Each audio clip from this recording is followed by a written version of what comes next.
তুমি কোথায় যাচ্ছ? হিমাপু নিলয় ভাইয়ের নাটক। তোর পাখি অনেক রেখে চলে সুন্দর। যাচ্ছ? আপনারা দেখেন, পুরোটা দেখে যাবেন। অনেক সুন্দর, আমাকে তুমি সাথে করে নিয়ে যাও। একবার দেখে যান। আমার আর কিচ্ছু চাই না, আমার শুধু তোমাকে চাই।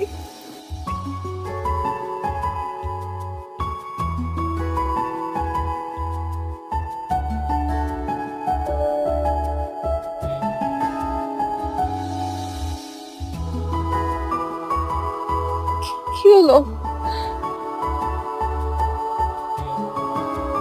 তুমি আমাকে তোমার সাথে নেবে না? পরাণের ভিতর বাহির জুড়ে পুরোটাই তো পাখি। পাখি ছাড়া পরাণ থাকবে কিভাবে?